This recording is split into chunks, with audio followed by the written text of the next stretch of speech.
Hey guys, so this week's project some might consider a little strange, but it is a plushie of a drink. Yep, a drink. You're probably asking, which drink? And not how does that even work, but if you already saw the thumbnail, then this won't come as a surprise. I'll be making a bubble tea plushie. There's nothing really much more to say, then I guess let's get into it. For this project, I have a 50mm disc. Actually, that's not true. I don't actually remember the correct measurements for this, but I will measure it and leave either a title somewhere in the video or in the description box below. And of course, my latte-based colour palette yarn from the King Cole Yummy range. You can of course also use acrylic yarn. I do that as well, and you'll see the results at the end.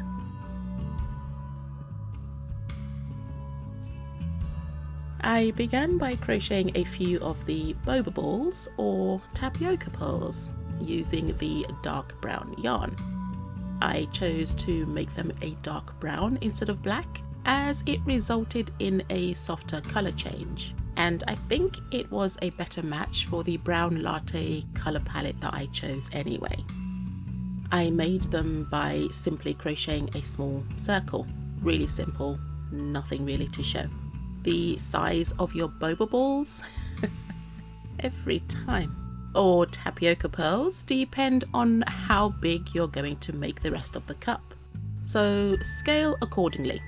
Anyway, I made a few of these plus some extras just in case, because usually when I make things of this nature I never make enough.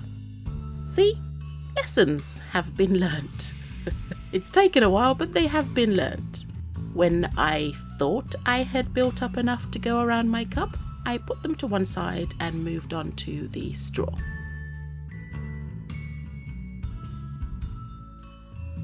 The straw is pretty simple, as you might imagine. I just crocheted a medium-ish sized tube. I used the same dark brown yarn as I used for the tapioca pearls, and I also kept the straw short because you only really see the top part and the rest of the straw would be just buried in the stuffing. So there really is no point in making the whole thing. I kept my straw at around 4 centimeters-ish, probably, I don't know, maybe 1.5 inches. I guesstimated. No one needs measurements here. Just guess. This might also be a good time to use a French knitter for making the straw if you wanted to. In any case, you can reinforce the French knitted version with some pipe cleaners, but in my case I just lightly stuffed the straw with some quilt batting, and with that done I put it aside and got to work on the actual cup.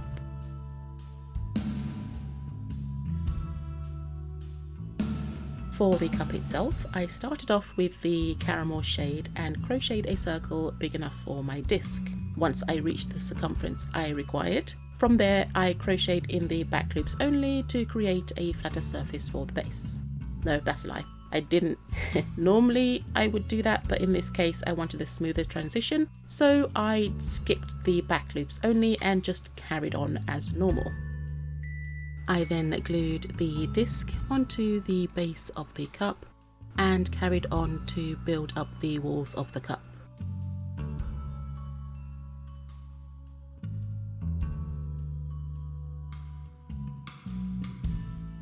Around the halfway mark, I changed colours to the lighter shade and continued to crochet the middle of the cup. Before I went too far up though, I paused and sewed in the tapioca pearls to the bottom part of the cup so that I could get a better idea of how it was coming together.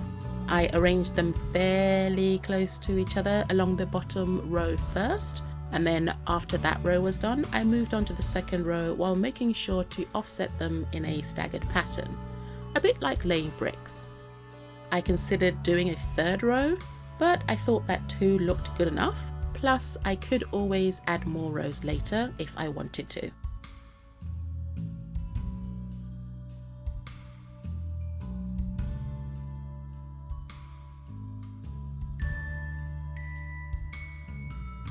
with all the sewed ends hidden inside the cup. I then started to stuff what I had of the cup so far.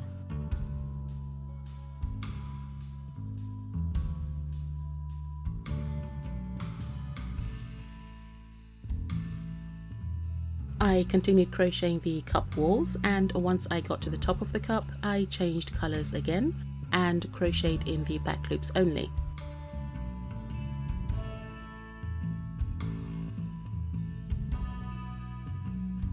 Then I proceeded to crochet the domed cover of the cup.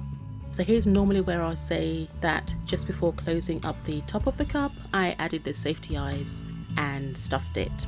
However, I kind of reached a little bit of a dilemma because I was trying different eyes and I ended up not being able to choose between the smaller eyes, the larger eyes, and the oval eyes. I'm genuinely interested to know which one you would have chosen. Obviously you'll see my choice at the end, but let me know in the comment section below which one you would have chosen. Anyway, for this cup, I decided to leave the top open and not close it up because we still need to put the straw in there, which will be added later. Finally, I went back to the back loops I'd left and crocheted a border to create the illusion of a rim around the cup.